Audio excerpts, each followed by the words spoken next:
You need to move right now. I'm not going to ask you again. Do you understand me? At 7:15 a.m., Sunlight Cafe opened as usual. The tinkling of the bell on the glass door mingled with the aroma of roasted coffee and the low hum of the grinder behind the counter. Commuters entered, their shirts neatly pressed, headphones on, their phones in hand. Everyone was busy, everyone was in a hurry, and everyone seemed to be lost in their own world. Then he appeared. A black man in his 50s, thin, wearing a faded jacket, worn-out shoes, and a black backpack with frayed straps. At a glance, anyone could immediately label him homeless. But there was something unsettling about him. His posture was incredibly straight, not the kind of defiant, arrogant air, but the discipline of the military. Shoulders open, back straight, steps slow but decisive, as if every movement had a reason. He approached the counter and nodded to manager Diane. She saw him, a fleeting, natural smile appearing on her face, neither pitying nor forced. "As usual, James?" Diane asked. "Yes, Diane. Black coffee. 1 refill." His voice was deep, clear, and politely ingrained. He pulled out a scratched gift card, a gift from a kind stranger last week, and paid. No discount, no extra, just pay and receive as is, like someone trying to preserve the last shred of self-respect. James chose a table on the patio, in a corner overlooking the entrance and parking lot. He placed his backpack against the table leg, pulled up a chair, and sat down neatly. From his backpack, he took out an old, crumpled book with faded lettering. Leadership Strategy. He opened the book and took a sip of coffee. That was all, not bothering anyone, not speaking loudly, not begging. But it was precisely this respectful silence that made some people uncomfortable. Across the table, 2 women in yoga attire glanced over. They whispered something to each other. Then one of them stood up and went straight to the counter. Tyler, a new employee, with a youthful face and eyes still showing fear of making mistakes, was wiping glasses. "Excuse me," the woman lowered her voice, but loud enough for anyone nearby to hear. "Is this letting someone like that sit here for so long? He's making us uncomfortable." Tyler looked at James. He swallowed hard. On his first day, he wanted to please the customer. He wanted to prove he knew how to handle the situation, and he chose the quickest way. "I'll handle it right away," Tyler said, then bent down to make a phone call. James remained focused on his book, as if he hadn't heard, but his hand slowed the page slightly. He was used to such statements, used to the look as if he were a stain in a clean space. 15 minutes later, a patrol car pulled into the parking lot. 2 officers stepped out, young, white. One had a commanding gait, hands held close to his waist. The other followed, his eyes darting around as if searching for an excuse. In that moment, the entire patio seemed to fall silent. People were still holding their glasses, still sitting there, but the atmosphere had changed. James looked up. And before the 2 officers could speak, James placed his phone on the table, a phone that looked unusual compared to his old clothes. His finger lightly touched the screen, very discreetly. No one knew that. This encounter had just been recorded from the very first second, and no one knew either. If the police thought they were there to clean up a homeless person, they were about to make the biggest mistake of their careers. The 2 officers stepped onto the veranda as if they owned the place.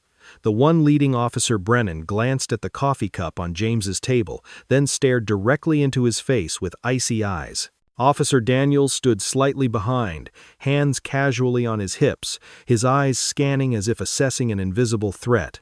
Brennan spoke, his voice deliberately loud enough for the entire veranda to hear. "We've received reports of loitering. Sitting here, this is a business establishment, not a shelter." James closed his book, placing his hand on the cover as if trying to remain calm. He looked up, his gaze neither averted nor provocative. "Good morning, officer," James said slowly. "I'm a paying customer.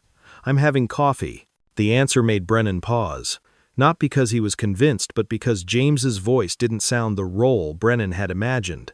No trembling, no flattery, no pleading. It was so obvious, educated, and so calmly unsettling. Daniels stepped forward, interrupting immediately. Eyed. James didn't hand it over right away. He only asked, politely but sharply, "May I ask what I did wrong?" Brenanda smirked, the kind of smirk of someone accustomed to winning by power. "You made someone uncomfortable, that's enough." James glanced at the two women in yoga attire at the table across. They quickly turned away, pretending to sip their lattes as if it were none of his business. Tyler at the counter stood stiffly, his face pale as he realized his call had opened up something bigger than pleasing the customer. James slowly pulled out his wallet. He did everything slowly, not out of fear, but because he knew. One quick movement and they would have an excuse. "Here," James handed over the ID card. "I want to reiterate, I didn't cause any trouble. I was just sitting and reading." Brennan snatched the ID from his hand as if it were dirt. He glanced at the name, then deliberately read it aloud. James Wilson. Daniels turned his back and walked towards the patrol car, calling back as he went, "I'm checking." Brenson stayed, with no intention of finishing quickly. He looked at the backpack at James's feet, raising his chin. "What's in that bag? Weapons? Drugs? Stolen goods?" "Personal items," James replied. "Nothing illegal." Brenson bent down, intending to grab the backpack. James placed his hand on the strap, not pulling, just holding it. "Please don't touch it," James said. "You can't search my belongings without a basis." Just one sentence, without a basis, but it was like adding fuel to the fire.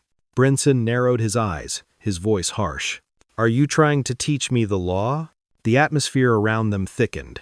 Several people in the bar started pulling out their phones, but still secretly filming, afraid of getting involved. A man in a suit lowered his head, scrolling rapidly through his screen, as if the screen could save him from having to face the truth. Diane stepped out from behind the counter, trying to remain calm. "Officers? He's a regular. He's always polite, never caused any trouble." Brenanda ignored Diane as if she were just noise. "Stand up," he ordered James. "We'll check if you have a warrant out for your arrest." James stood up. And that moment startled many. He stood very straight, shoulders open, eyes looking straight ahead, a posture, not of a vagrant or someone with their head bowed. It was the posture of someone who had been trained. Brenanda stared, as if the more he looked, the more uncomfortable he felt. "Who are you?" Brennan asked, his voice full of suspicion. "Don't tell me you're a former soldier," James replied softly, without boasting. "I served 8 years. Brenanda scoffed. "I've heard that many times." Just then, Daniels returned from the car, holding up his phone. "Clean ID. No orders." A normal person would end up here, but Brennan wouldn't. He looked at James, then at the new phone on the table, a phone that looked far too fancy for his old suit. And in Brennan's eyes, a thought formed. An excuse. Brenanda reached for the phone. "Where did this come from?" he asked. "Don't tell me you bought it." James remained calm, but his voice was slightly colder. "It's my property, and I'm recording this interaction." As soon as he finished speaking, both officers' hands instinctively slid toward their waistbands. And James knew. They had just walked right into the trap of prejudice. They weren't afraid he had a weapon. They were afraid he had evidence. "What did you say?" Brennan raised an eyebrow, his voice turning icy cold. "You're recording us?" James didn't repeat. He just stared straight ahead, long enough for the answer to become clear. Brennan turned to Daniels, a slight twitch at the corner of his mouth, the reflex of someone whose authority has just been threatened. "Give me the phone," Brennan commanded. James didn't argue. He placed the phone on the table, screen face down. "I'm not obligated to hand it over unless I'm arrested." "Oh, really?" Brennan chuckled faintly. "Then we'll find out why." His gaze slid down to the backpack at James's feet like a hunter spotting prey. Brennan lightly kicked the backpack. "What else is in there?" "Personal belongings," James replied. "Please don't." Brennan bent down and yanked the backpack strap. James instinctively held on, not forcefully, just enough. "Let go," Brennan snapped. "Are you resisting?" "I'm not resisting," James said clearly, loud enough for those around him to hear. "I'm just protecting my personal property." Daniels, standing behind him, subtly frowned. A moment of hesitation passed, then vanished as Brennan decided to escalate the situation. "All right," Brennan said. "Everything in the bag. Take it all out, now." The atmosphere on the porch was thick. The phones were no longer secretly recording. At least 3 people held their phones up, but no one spoke. James bent down and unlocked his backpack. He took out the items one by one, very neatly, very slowly. A neatly folded shirt, toiletries, a stack of job applications carefully bound with rubber bands, a thin photo album. Then he stopped at a small box wrapped in dark cloth. James looked up, his voice deeper. "This. Please be careful." "That's my medal." Brennan snatched the box. "A medal?" he chuckled. "You've done this a bit too much." "Please don't," James said, but didn't finish his sentence. Brennan opened the box. The metal pieces gleamed in the bright sunlight. Bronze star. Silver commendation. The ribbons were frayed with age, not with pretense. A few in the crowd gasped softly. Daniels glanced over, his expression falling. Brennan didn't. He picked one up, turning it between his fingers as if examining a toy. "A market item?" Brennan sneered. "Or ordered online?" James clenched his jaw. His hand trembled slightly, but his voice remained steady. "It's my honor." "Honor?" Brennan repeated, then suddenly tossed the box to the floor. The sound of metal hitting concrete was deafening. The metal rolled under the table, like trash. A soft "oh" escaped someone's lips. Then silence. No one stepped forward. No one said stop. James knelt down. He picked up each metal, wiping the dust off with his worn sleeve. Each movement was slow, like a ritual. Not for the police to see, for himself. Brennan watched, then kicked away the still-hot coffee cup on the table. "Get up," he yelled. "You're done here." The coffee spilled onto James's chest. The hot liquid splattered, soaking his only clean white shirt. The smell of burnt coffee filled the air. James stood still. No shouting, no cursing, no reaction. He just watched the coffee spread, then looked up at Brennan, his voice low but clear. "I paid for that coffee." A simple statement. But in this context, it sounded like a cold accusation. Brennan pointed outside. "Get out of here, right now." James bent down, gathered the last of his medals, and put them in the box. He slung his backpack over his shoulder and walked slowly, without looking at anyone. No one knew that, in James's coffee-soaked jacket pocket, his phone was still recording every second, and even fewer knew. The moment the medals touched the ground would be the most crucial piece of evidence in the upcoming file. James walked out of the Sunlight Cafe in silence. The glass door closed behind him, the bell tinkling once more exactly as it had when he entered. Only this time, the entire cafe stood still, as if they had just witnessed something that shouldn't have happened. No one called him back. No one apologized. No one said, "That was wrong." A woman sipped her latte, her eyes instinctively averting. A man lowered his head even further to his phone screen. Tyler stood motionless behind the counter, his face pale as he realized his call to deal with it quickly had turned into a moral nightmare. James didn't turn. He walked. Not fast, not slow. 6 blocks, each step steady, as if accustomed to leaving places where people didn't want him to be seen. The front of his shirt was still wet, the dark coffee stain a humiliating mark. But James's gait remained unchanged. He arrived at Central Park. James chose a bench with a clear view. He could see the entrance, the street, even the silhouettes of people in the distance. It wasn't a natural habit. He set down his backpack, sat up straight, and wiped away the coffee stain with a tissue. Not to look less unsightly, but to keep his mind clear. James pulled out his phone. The screen lit up, displaying an interface unfamiliar to most people. A secure video recording app, complete with GPS coordinates, precise timestamps, and the status, uploaded secure server. Everything from the moment the 2 officers entered the cafe had been recorded. James reviewed the video. The moment Brennan kicked the backpack. The moment the metal fell to the ground. The moment the coffee spilled on his shirt, and the words, "People like you don't belong here." He turned off the screen, took a deep breath. Not angry, not bitter, just a cold confirmation. Enough. James pressed call. The bell rang twice. Matthews. A deep, concise male voice. No introduction needed. "Wilson," James replied. And in that instant, his voice changed. No longer the man who had just been kicked out of the cafe. It was concise, clear, precise, the voice of someone familiar, reporting in situations where error was no an option. New incident report. Sunlight Cafe, 7:32. 2 officers, Brennan and Daniels. Conduct. Unjustified questioning. Illegal search. Destruction of personal property. Public humiliation. Video uploaded to the server. A moment of silence on the other end of the line. Injured? No. Intentional provocation. I uphold principles. How many times has this happened? James looked at the notebook on his lap, where neat handwriting filled many pages. 17th. In 3 months. Same area. This time, the silence was longer. Is that enough to move to the next phase? Matthews asked. James looked at the people walking in the park, children running around, an elderly couple holding hands, another homeless person sleeping under a tree. Ordinary people, people who could become James. At any moment. Enough, James said.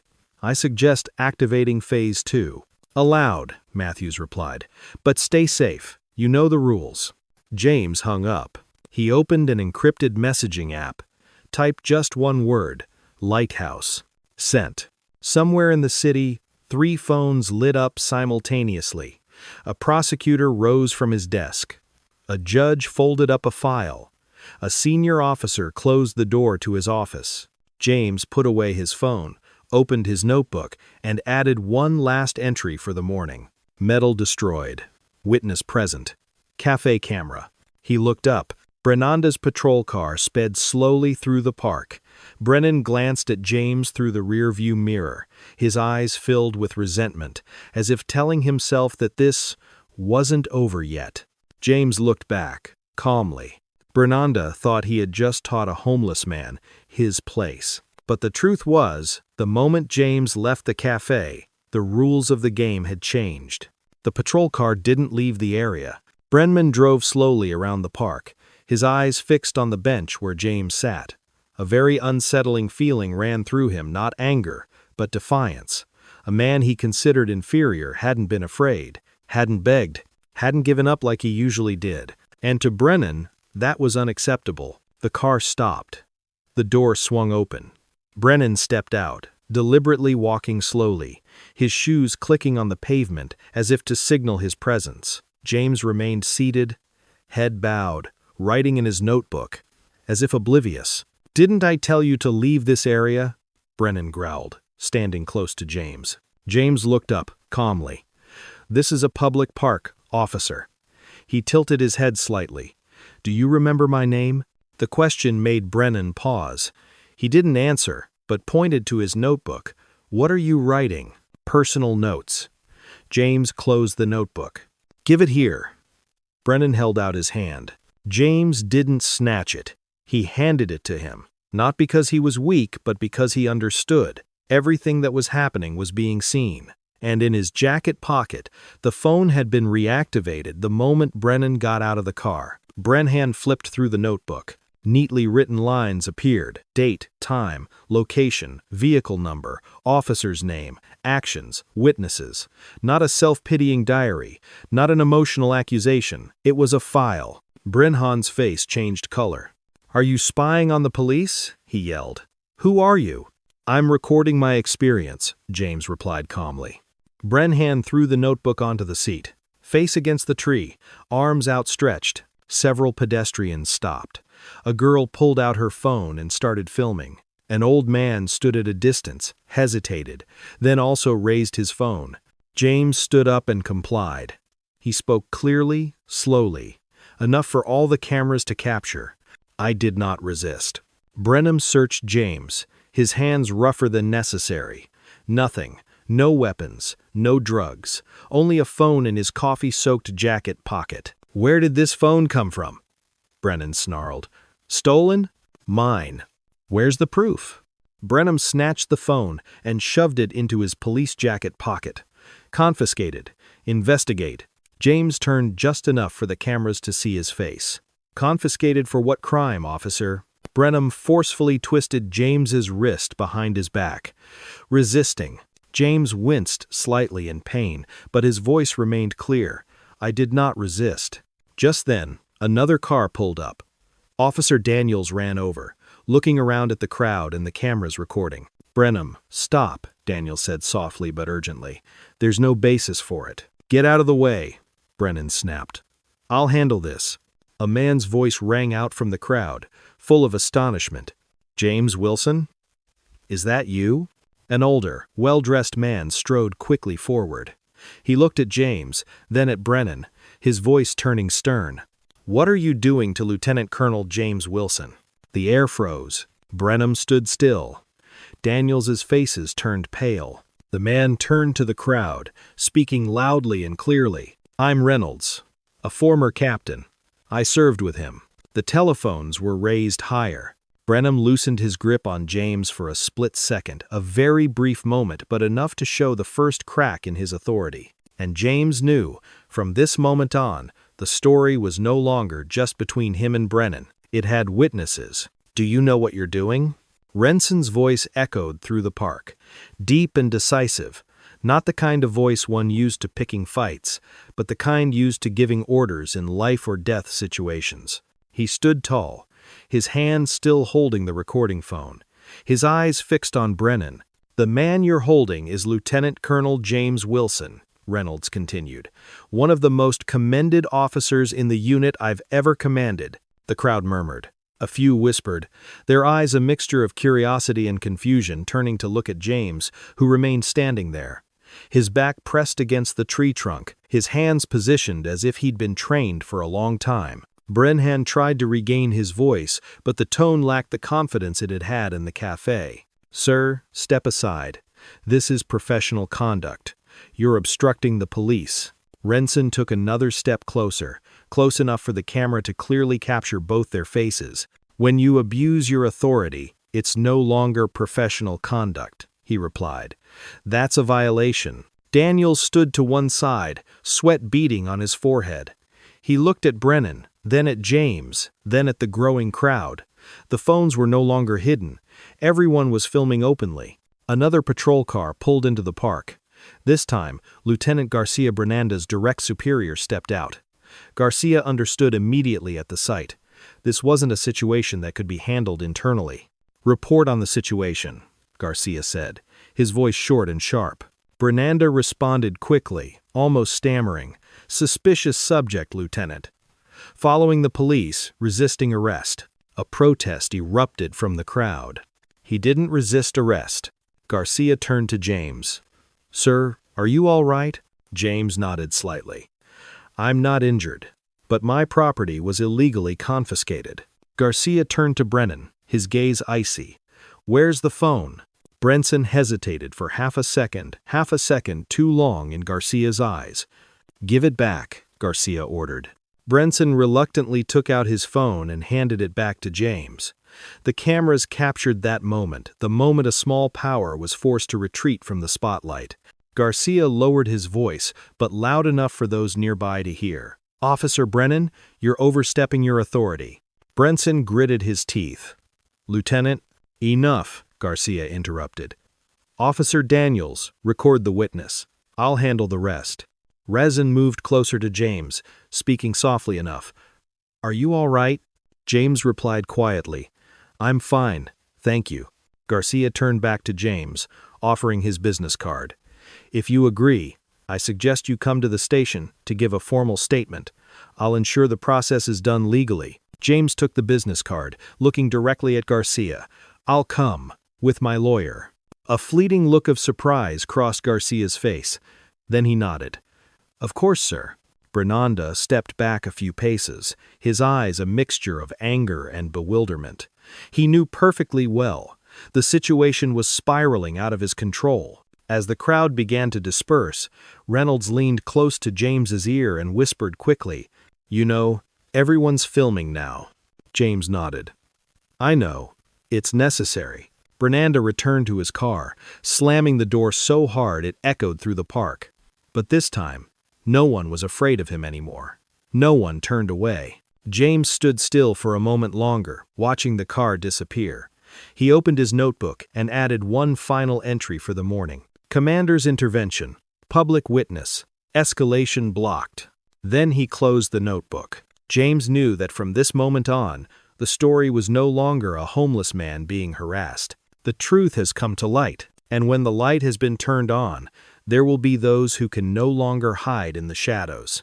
The park gradually returned to its normal rhythm.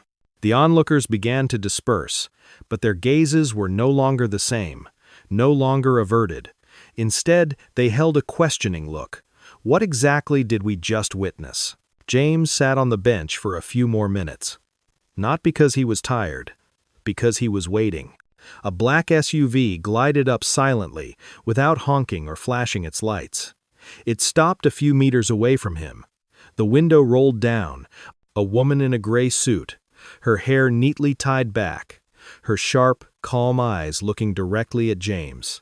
"Get in, Colonel." No one around heard the word, but James did. He stood up, slung his backpack over his shoulder, and got into the car. The door closed. The noise of the park was completely blocked out, and in that moment, James was no longer playing his role. He sat up straight, exhaling deeply. The woman handed him a clean towel and a neatly folded shirt. "Change. We have business to attend to." James took off his coffee-stained shirt, folded it carefully, and changed into a new one. When he buttoned the last button, the homeless look vanished completely. Not because of his clothes, but because of his demeanor. The woman introduced herself briefly. Eleanor Vasquez, District Attorney. James nodded. "Wilson." The SUV rolled away. A city map with red dots, each representing a case, appeared on the screen. Vasquez swiped the screen, zooming in on an area. "This morning's case is number 17, she said. Same cluster, same escalation pattern. James opened his tablet and connected to the system. Video footage from the Sunlight Cafe appeared from various angles. The cafe's cameras, witness phones, and his own phone. He rewound to the moment the metal fell to the ground. "Here," James said, his voice completely different from when he was at the cafe. "It's a breaking point, a symbolic humiliation, not an outburst." The car stopped in front of an unmarked building. Inside, a brightly lit control room displayed data, charts, and the familiar faces of officers. Chief Hargrove rose as James entered. "Welcome back," he said. James shook his hand. "What's the situation?" "Everything's ready," Hargrove replied. "Brennan just started talking to the press. Denial. Blame." James's lips curled slightly. Perfect psychological process. Vasquez turned to him. "Do we have enough to trigger Phase 3? James looked at the screen. 17 incidents. Matching patterns. Same language. Same targeted victims. "Enough," he said. "Not just for Brennan, for the entire system behind it." A man appeared on the video call screen, introducing himself as a representative from the Civil Rights Division. He stated bluntly, "We're going to open an investigation into pattern or practice. This is no longer an internal city matter." James nodded. 3 months of living as an invisible person. 3 months of being treated like trash. 3 months of no reaction, no resistance. All for this moment. Outside, Brennan still thought he had just encountered a stubborn homeless person. But inside this room, Officer Brennan's name had just been marked in red. And once you're brought into the lighthouse, no one can hide anymore. The press conference room was packed. Cameras lined up, spotlights shone directly on the podium. Whispers, the rustling of papers, the adjusting of microphones filled the air. The atmosphere smelled of a morning about to explode. Eleanor Vasquez stepped forward. She wasn't in a hurry. Her gaze swept across the room like someone accustomed to facing storms. "Today," she began, "we announced the preliminary results of an interagency investigation into alleged civil rights violations by several officers in the line of duty." The room fell silent. Vasquez raised her hand. The screen behind her lit up. The Sunlight Cafe scene appeared. Brenanda's voice boomed through the loudspeaker. "People like you don't belong here." The image of a medal falling to the concrete floor. The moment coffee spilled onto his shirt, a wave of murmurs swept through the room. Vasquez took a step back, and James Wilson stepped onto the platform. No more old coat, no more worn backpack. Before the press stood a man in a well-fitting suit, his military bearings so obvious that no introduction was needed to make the room automatically adjust its gaze. James held his press card up to his chest. "My name is James Wilson," he said, his voice low and slow, but not allowing for interruption. "I am a former military officer, and currently an investigative consultant for a civil rights task force." Cameras flashed incessantly. "For the past 3 months," James continued, "I have lived under the guise of being homeless to document how vulnerable groups are treated in public spaces." A reporter jumped up. "You were truly homeless for 3 months?" James nodded. "Yes." Another pressed on. "So, was Officer Brennan the target from the beginning?" James looked directly at the row of reporters. "No," he replied. "No individual was targeted. We simply noted what happened naturally. Officer Brennan demonstrated that himself." Vasquez stepped back up, his voice firm. "Based on the evidence gathered, 4 officers have been immediately suspended. An extensive investigation into pattern or practice systematic, repeated behavior has been initiated." The statement fell like a heavy stone in the meeting room. Elsewhere in the city, Officer Brennan stood before the TV screen in his living room. His face was reflected in the very video playing the kick, the contemptuous look, the hand tossing the medal. Brenanda's phone vibrated incessantly. The union, his superiors, the press. A short message appeared from his direct commander. "Stop speaking immediately." Back in the press conference room, a reporter asked the question everyone was waiting for. "Colonel Wilson, are you angry?" James paused for a moment. Then he replied, "No. I'm not here to be angry. I'm here to make one thing clear. When power goes unchecked, it always seeks out those least able to resist." He looked directly into the camera. "The issue isn't a cup of coffee. The issue is how we allow people to be treated like objects, simply because they don't seem to belong there." The room fell silent. The lights remained on.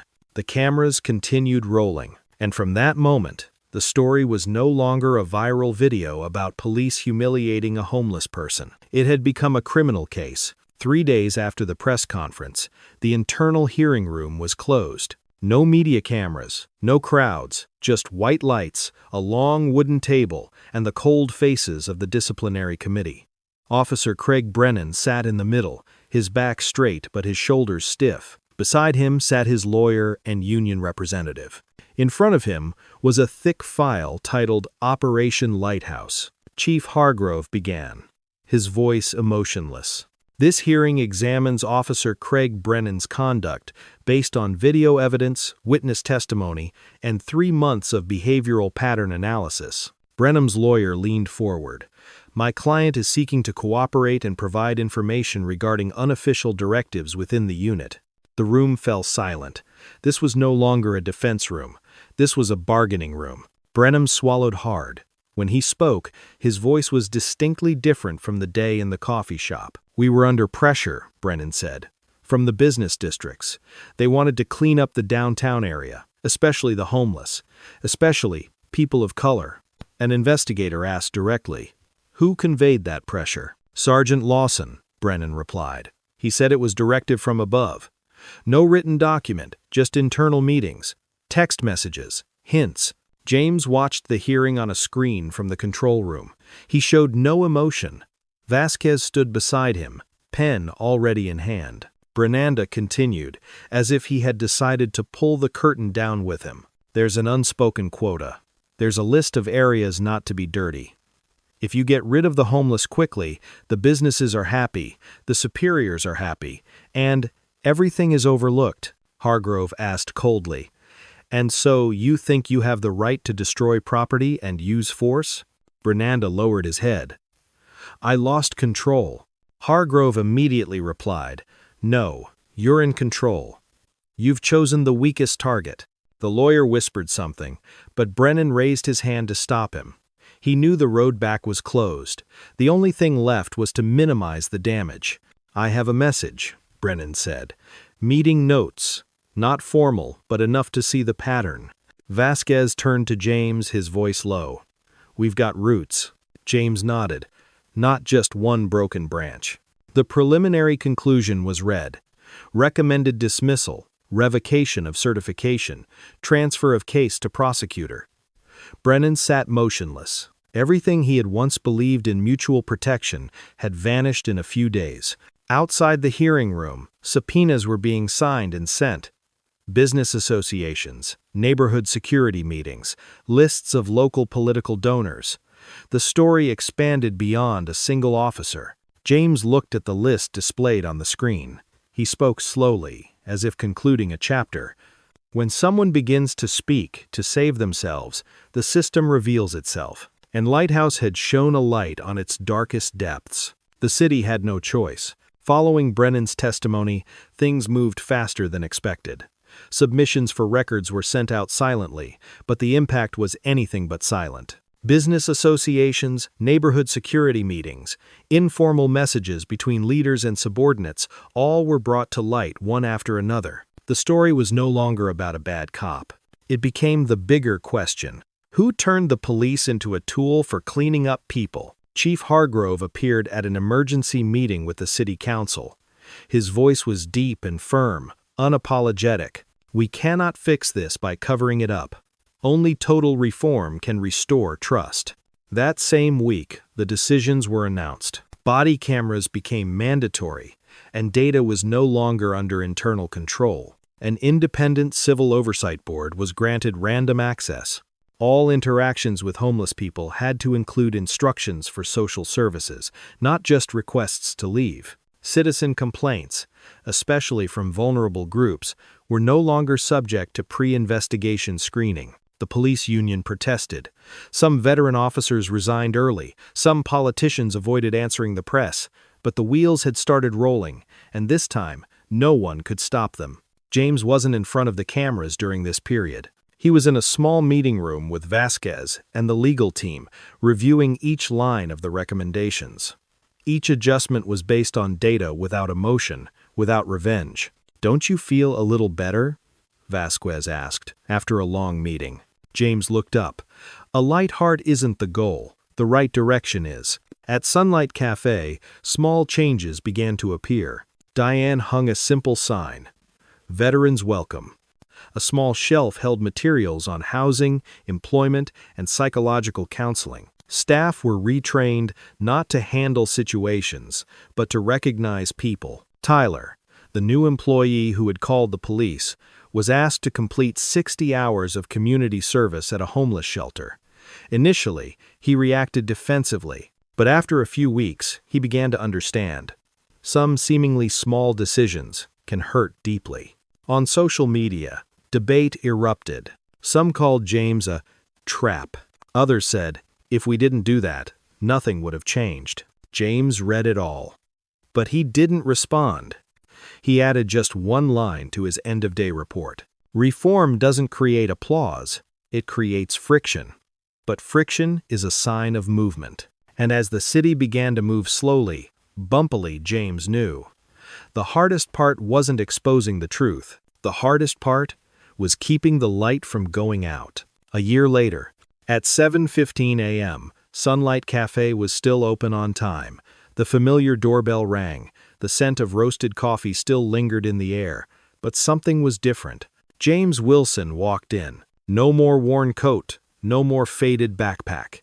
He was dressed simply but neatly, unpretentious. No rank insignia. Just a man entering a cafe like any other. Diane looked up, recognizing him instantly. She smiled, this time without any tension. "Black coffee?" she asked. James nodded. "The usual. But today, let me sit inside." Diane brought the coffee out. She placed it on the table. "Upstairs," she said softly. "But if you don't mind, just call me James." James smiled. "I like it that way." James sat at the same table as before, where the coffee cup had once been kicked, where honor had once been thrown to the ground. But now, the tabletop was clean, sunlight streaming softly through the glass. In the corner, a small sign hung neatly. "Veterans, welcome." Below was a shelf of materials supporting housing, employment, and counseling for veterans. At the other table, a young black veteran sat talking with a plainclothes police officer. Not an interrogation, not a question, just two people conversing. Diane approached, whispering, "The program connecting veterans with the police. Part of the reform. We learned a lot from that day." James watched the scene for a long time. Not with satisfaction, but with a quiet stillness. "It shouldn't have had to be like that," he said. Diane nodded.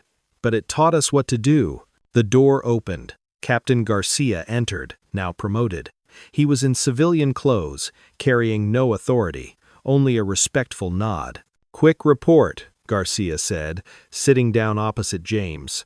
"Complaints down 60%. Force used down 70%. Not perfect, but better." James took a sip of coffee. "Still resistance?" Garcia sighed. "Still some. Old habits don't die easily." James nodded. "But it's weakening."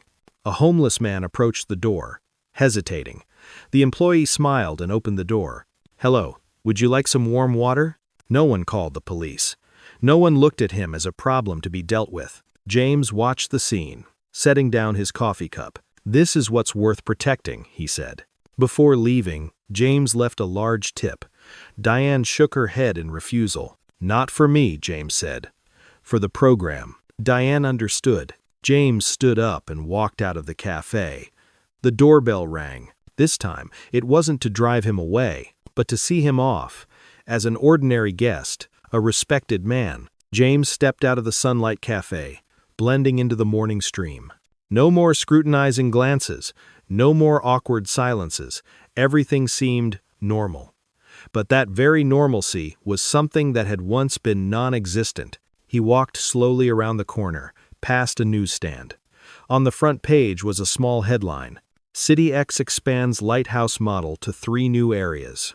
James paused for a moment, then continued walking. His phone rang. Another city, another request for advice, another place beginning to realize that the problem wasn't with a few bad individuals, but with how a system learned to turn a blind eye. James didn't answer immediately. He looked ahead. Across the street, a young police officer was talking to a homeless man. No shouting, no hands on weapons, just a conversation, giving directions to the nearest support center. A year ago, this scene would have been unthinkable. James smiled faintly. He knew well.